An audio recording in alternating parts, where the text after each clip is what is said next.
Welcome to knowledge mall. तो आज की टॉपिक हालांकि पढ़ तो आप लोग पाए नहीं होंगे। भारतीय यूरोपीय कंपनियों का जो भारत आगमन था, जो मैंने टॉपिक दिया था, तो उससे रिलेटेड आज एमसीक्यू है। तो टोटल 36 क्वेश्चन है।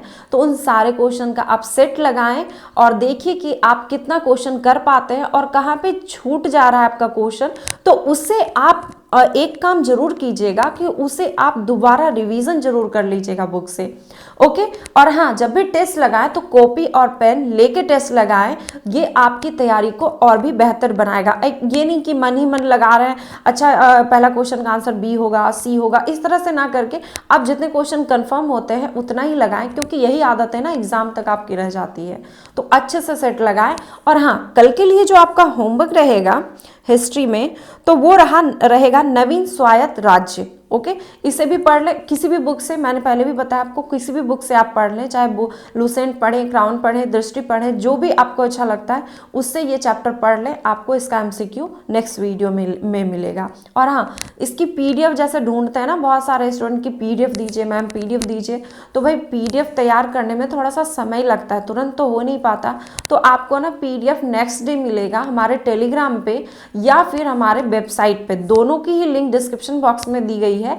आप उसे भी ज्वाइन कर लें ताकि जब भी उस पर पीडीएफ जाए तो आपके पास नोटिफिकेशन मिल जाए और आपको ज़्यादा परेशान ना होना पड़े। तो चलिए लगाते हैं आज का टेस्ट। फ्रांसीसी व्यापारी कंपनी की स्थापना किस फ्रांसीसी शासक के शासनकाल में हुई थी? आंसर है इसका ऑप्शन बी, लुई 14वें के शासनकाल में। 1664 ईस्वी में फ्रांस के सम्राट लुई 14वें के मंत्री कॉलबर्ट के प्रयास से फ्रेंच ईस्ट इंडिया कंपनी की स्थापना हुई, जिसे कंपनी फ्रैंकेस देस इंडेस ओरिएंटलेस कहा गया। लंदन में ईस्ट इंडिया कंपनी का गठन के समय भारत का निम्नलिखित में से कौन बादशाह था? आंसर है ऑप्शन ए, अकबर। लंदन में ब्रिटिश ईस्ट इंडिया कंपनी का गठन 1599 ईस्वी में हुआ था। उस समय भारत में अकबर का शासन था। निम्नलिखित यूरोपीय व्यापारिक कंपनियां में से किसने सूरत में सर्वप्रथम कारखाना स्थापित किया? आंसर है ऑप्शन ए, अंग्रेज ने। जहांगीर ने 1613 ईस्वी में सूरत में अंग्रेजों को अस्थायी कारखाना स्थापित करने की अनुमति प्रदान की थी। 1623 तक अंग्रेजों ने सूरत, आगरा, अहमदाबाद, मछलीपट्टनम, जिसे कि मुसोलीपट्टनम भी कहते हैं, में अपनी व्यापारिक कोठियां को स्थापित कर ली थी।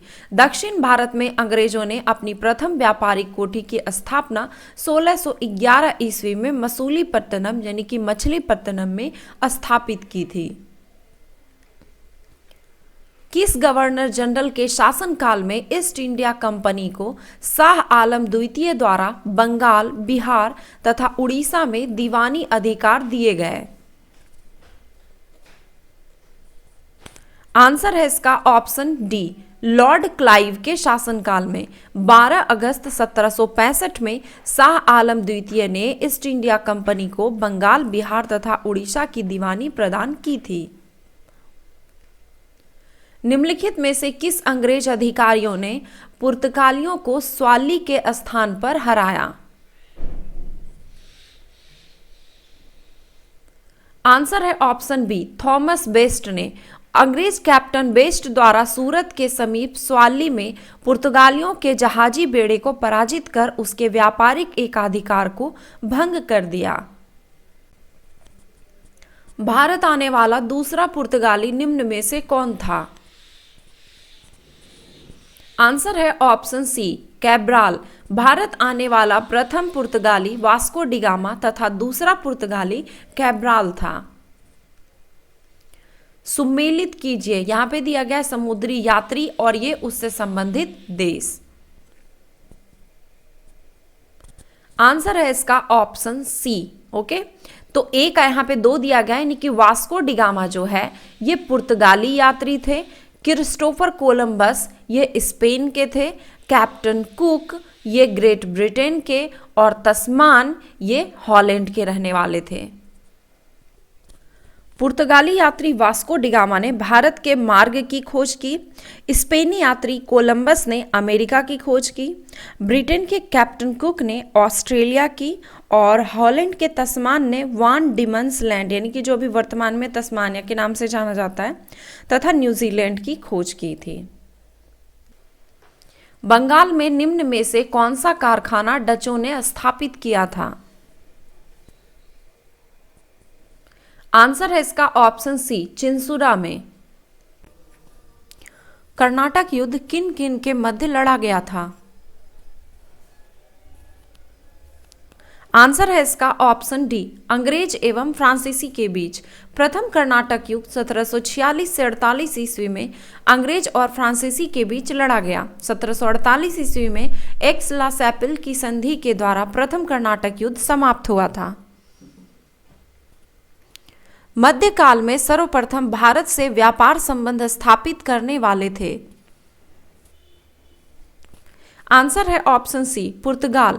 1503 ईस्वी में काली मिर्च और मसालों के व्यापार पर एकाधिकार प्राप्त करने के उद्देश्य से पुर्तगालियों ने कोचीन के पास अपनी पहली व्यापारिक कोठी बनाई। इसके बाद कन्नूर में 1505 में दूसरी फैक्ट्री स्थापित किया। डच ईस्ट इंडिया कंपनी ने किस वर्ष अपनी फैक्ट्री पटना में स्थापित की? आंसर है ऑप्शन बी, 1632 में। डचों ने सर्वप्रथम 1632 में वर्तमान पटना कॉलेज के उत्तरी भाग में स्थित इमारत में प्रथम डच फैक्ट्री की स्थापना की थी।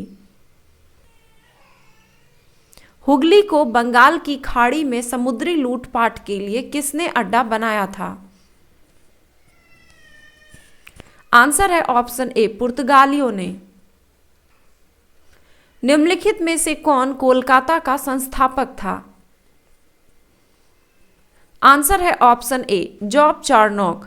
1698 ईस्वी में अजीमुशान द्वारा अंग्रेजों को सुल्तानती, कलिकाता और गोविंदपुर नामक 3 गांवों की जमींदारी मिल गई। इन्हीं को मिलाकर जॉब चार्नोक ने कोलकाता की नींव रखी थी तथा कंपनी की इस नई किलेबंद बस्ती को फोर्ट विलियम का नाम दिया गया।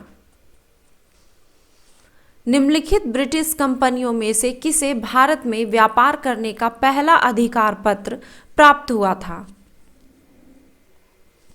आंसर है ऑप्शन सी, लीवेंट कंपनी को। 1593 ईस्वी में भारत में स्थल मार्ग से व्यापार करने का पहला अधिकार पत्र लीवेंट कंपनी को प्राप्त हुआ था। ब्रिटिश ईस्ट इंडिया कंपनी ने मुंबई किससे लिया था? आंसर है ऑप्शन डी, पुर्तगालियों से। ब्रिटिश ईस्ट इंडिया कंपनी ने मुंबई पुर्तगालियों से लिया था। 1661 ईस्वी में इंग्लैंड के सम्राट चार्ल्स द्वितीय का विवाह पुर्तगाल की राजकुमारी कैथरीन से होने पर चार्ल्स को पुर्तगालियों द्वारा मुंबई उपहार स्वरूप प्रदान किया गया था, जिसे उन्होंने 10 पाउंड वार्षिक किराए पर 1668 में ब्रिटिश ईस्ट इंडिया कंपनी को दे दिया था। ईस्ट इंडिया कंपनी के किस अंग्रेज गवर्नर को औरंगजेब द्वारा भारत से निष्कासित किया गया? आंसर है option A, sir John child को। मुंबई के अंग्रेज गवर्नर जॉन चाइल्ड ने 1688 ईस्वी में बंगाल और पश्चिमी समुद्र तट के मुगल बंदरगाह का घेरा डाला तथा मक्का जाने वाले हज यात्रियों को बंदी बनाने का प्रयास किया था। फलस्वरूप औरंगजेब ने उसे भारत से निष्कासित करने का आदेश दिया था। तत्पश्चात जॉन चाइल्ड को विवश होकर औरंगजेब से माफी मांगनी पड़ी थी। निम्नलिखित में से प्रथम कर्नाटक युद्ध का कौन सा तात्कालिक कारण था? आंसर है ऑप्शन ए, अंग्रेजों द्वारा फ्रांसीसी जहाजों का अधिग्रहण। कर्नाटक का प्रथम युद्ध 1746 से 48 के बीच हुआ। अंग्रेज कैप्टन बर्नेट के नेतृत्व में अंग्रेजी सेना द्वारा कुछ फ्रांसीसी जहाजों पर कब्जा कर लेना युद्ध का तात्कालिक कारण था। निम्नलिखित में से कौन सा प्रथम यूरोपियन व्यक्ति था जिसने भू क्षेत्र अर्जित करने के उद्देश्य से भारतीय राजाओं के झगड़ों में भाग लेने की नीति आरंभ की? आंसर है ऑप्शन बी, डुप्ले। डुप्ले प्रथम व्यक्ति था जिसने भू क्षेत्र अर्जित करने के उद्देश्य से भारतीय राजाओं के झगड़ों में भाग लेने की नीति आरंभ की। निम्नलिखित में से किसे भारत में फ्रांसीसी कंपनी का संस्थापक माना जाता है? आंसर है ऑप्शन सी, कॉलबर्ट को। 1664 ईस्वी में सम्राट लुई 14वें के मंत्री कॉलबर्ट के प्रयास से फ्रेंच ईस्ट इंडिया कंपनी की स्थापना हुई। फ्रांसीसी दक्कन में शक्ति आंदोलन स्थापित करने में असफल रहे, क्योंकि? आंसर है ऑप्शन सी, क्योंकि अंग्रेजों की फौज शक्तिशाली थी। फ्रांसीसी की पराजय का एक मुख्य कारण उसकी कमजोर नौसेना थी। वॉल्टियर के अनुसार ऑस्ट्रिया के उत्तराधिकारी युद्ध के समय फ्रांस की जल सेना इतना ह्रास हुआ कि सप्तवर्षीय युद्ध के समय उसके पास एक भी जलपोत नहीं था। वहीं दूसरी ओर अंग्रेज के पास एक शक्तिशाली सेना थी। उस क्षेत्र की पहचान करें जहां से यूरोप वासियों को सर्वोत्तम सोरा और अफीम प्राप्त होता था। आंसर है ऑप्शन ए, बिहार। अंग्रेज शासनकाल में बिहार अफीम उत्पादन हेतु प्रसिद्ध था। यूरोप वासियों को सर्वोत्तम सोरा और अफीम बिहार से प्राप्त होता था।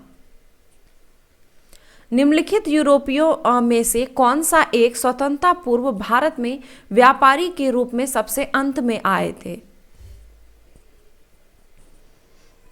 आंसर है ऑप्शन ए, फ्रांसीसी। यूरोपियों का आगमन का सही क्रम पुर्तगाली, डच, अंग्रेज, डेनिश तथा फ्रांसीसी थे। फ्रांसीसियों ने भारत में अन्य यूरोपीय कंपनी की अपेक्षा सबसे बाद में प्रवेश किया। ईस्ट इंडिया कंपनी के बारे में यह किसने टिप्पणी की कि कंपनी एक असंगति है, परंतु उस व्यवस्था का भाग है जहां सब कुछ ही असंगत है? आंसर है ऑप्शन डी, लॉर्ड मैकाले ने। एक्स ला सैपेल 1748 की संधि के संदर्भ में निम्नलिखित कथनों में से कौन सा कथन सही है? आंसर है इसका ऑप्शन सी, दोनों ही कथन सही हैं कि प्रथम कर्नाटक युद्ध की समाप्ति थी और अंग्रेजों को मद्रास पुनः प्राप्त हुआ था। प्रथम कर्नाटक युद्ध 1746 से 48 ईस्वी में अंग्रेज और फ्रांसीसी के बीच लड़ा गया। 1748 ईस्वी में एक्सला सैपेल की संधि के द्वारा प्रथम कर्नाटक युद्ध समाप्त हुआ। इस संधि के शर्त के अनुसार मद्रास अंग्रेजों को पुनः प्राप्त हो गया। मद्रास में इंग्लिश ईस्ट इंडिया कंपनी के अधिवास के स्थान को किस नाम से जाना जाता था? आंसर है option C, Fort Saint George के नाम से। फ्रांसीसी डे ने 1639 ईस्वी में चंद्रगिरी के राजा से मद्रास को पट्टे पर लिया था, जहां कालांतर में एक किलेबंद कोठी बनाई गई। इसी कोठी को फोर्ट सेंट जॉर्ज नाम दिया गया। 17वीं शताब्दी के आरंभ काल में अंग्रेजों के साथ व्यापार वार्ताएं शुरू करने के लिए मुगल निम्न में से किस बात से प्रेरित हुए? आंसर है ऑप्शन बी, 1612 सुवेली में पुर्तगाली जहाजी बेड़े पर अंग्रेजों की विजय से। जहांगीर ने 1613 ईस्वी में अंग्रेजों को अस्थायी कारखाना स्थापित करने की अनुमति प्रदान की। अंग्रेज कैप्टन बेस्ट द्वारा सूरत के समीप स्वाली में पुर्तगालियों के जहाजी बेड़े को पराजित कर व्यापारिक एकाधिकार को भंग किया गया। भारत में यूरोपीय शक्तियों के प्रवेश में निम्न में से कौन सा कथन सत्य नहीं है? आंसर है ऑप्शन ए, पुर्तगालियों ने 1499 ईस्वी में गोवा पर कब्जा किया था। पूछा गया था कौन सा कथन सत्य नहीं है, तो ये कथन गलत है। अल्फांसो द अल्बुकर्क ने 1510 ईस्वी में बीजापुर के यूसुफ आदिल शाह से गोवा को जीता था। बाकी के ऑप्शन सही हैं। अंग्रेजों ने दक्षिण भारत में अपना पहला कारखाना मसूलीपट्टनम में स्थापित किया था। पूर्वी भारत में अंग्रेजी कंपनी ने 1633 ईस्वी में उड़ीसा में पहला कारखाना बालासोर में लगाया और डुप्ले के नेतृत्व में फ्रांसीसी ने 1746 ईस्वी में मद्रास पर कब्जा किया था। भारत में फ्रांसीसियों ने अपना पहला कारखाना किस स्थान पर स्थापित किया था? आंसर है ऑप्शन ए, सूरत में। वर्ष 1668 ईस्वी में फ्रैंकोइस कैरो द्वारा सूरत में प्रथम फ्रांसीसी फैक्ट्री की स्थापना की गई। निम्नलिखित में से किस स्थानों पर डचों ने अपने व्यापारिक अड्डे स्थापित किए? आंसर है ऑप्शन डी, उपयुक्त सभी जगहों पर। कोचीन, अहमदाबाद, चिंसुरा, सूरत, मछलीपट्टनम, पटना और पुलिकट। डचों ने अपनी पहली फैक्ट्री 1605 में मसूलीपट्टनम में स्थापित की थी। व्यापार फैलाने के उद्देश्य से उन्होंने पुलिकट, सूरत, कारिकल, चिंसुरा, कासिम बाजार, पटना, बालासोर, नागपट्टनम, कोचीन आदि स्थानों में स्थापित की। वास्को डिगामा कालीकट किस वर्ष आया था? आंसर है ऑप्शन बी, 1498 ईडी में। वास्को डिगामा जो पुर्तगाली यात्री था, भारत के पश्चिमी तट पर स्थित बंदरगाह कालीकट पर 1498 ईस्वी में पहुंचा। उसने यहां पहुंचकर भारत के नए समुद्री मार्ग की खोज की। कालीकट के तत्काल हिंदू शासक जमोरिन ने वास्को डिगामा का स्वागत किया था। निम्नलिखित में से कौन ब्लू वाटर नीति से संबंधित थे? आंसर है option D, Almeida. Francisco de Almeida Bharat का पहला पुर्तगाली वायसराय बनकर भारत आया था। उसने भारत पर प्रभुत्व स्थापित करने के लिए मजबूत समुद्र की नीति का संचालन किया, जिसे कि ब्लू वाटर पॉलिसी या शांत जल की नीति कहा जाता है। पुर्तगाली उपनिवेश का प्रथम वायसराय भारत में कौन था? आंसर है option A, Almeida. Francisco de Almeida Bharat का पहला पुर्तगाली वायसराय बनकर भारत आया था। पुर्तगालियों ने भारत में निम्नलिखित में से किस स्थान पर प्रथम दुर्ग का निर्माण किया था? आंसर है ऑप्शन सी, कोचीन में। पुर्तगालियों के भारत में प्रथम दुर्ग का निर्माण अल्फांसो द अल्बुकर्क द्वारा 1503 ईस्वी में कोचीन में कराया गया था। बंगाल की निम्नलिखित फैक्ट्रियों में से जो पुर्तगालियों द्वारा स्थापित की गई थी कौन थी? आंसर है ऑप्शन डी, हुगली। निम्नलिखित में से किस शहर को अंग्रेजों ने भारत का सरताज कहा था? आंसर है ऑप्शन सी, मुंबई। 1669 में सुएज नहर को खोला गया, जिससे विश्व अर्थव्यवस्था के साथ बंबई के संबंध मजबूत हुए। बंबई सरकार तथा भारतीय व्यापारियों ने इस अवसर का लाभ उठाते हुए बंबई को भारत का सरताज शहर घोषित किया। बेदरा का युद्ध निम्न में से किसके किसके बीच हुआ था? आंसर है ऑप्शन बी, अंग्रेज तथा डचों के बीच। डचों का भारत में अंतिम रूप से पतन 1759 में अंग्रेजों तथा डचों के बीच बेदरा का युद्ध के बाद हो गया। निम्नलिखित अंग्रेजों में से किसे जहांगीर ने खान की उपाधि से सम्मानित किया था? आंसर है ऑप्शन बी, विलियम हॉकिंस को। हॉकिंस को जहांगीर ने इंग्लिश खान, कहीं कहीं पे आपको क्वेश्चन में सिर्फ खान दिया हुआ रहेगा और कहीं पे आपको इंग्लिश खान भी मिलेगा, दोनों एक ही चीज़ है। तो हॉकिंस को जहांगीर ने इंग्लिश खान की उपाधि प्रदान की थी। तो ये थे 37 क्वेश्चन का सेट, यूरोपियों का भारत में आगमन से संबंधित क्वेश्चन। और नेक्स्ट के लिए आपको होमवर्क दे दिया गया है, तो आप उसे अच्छे से पढ़ लें। नेक्स्ट वीडियो आपको उसी से संबंधित MCQ दी जाएगी। धन्यवाद।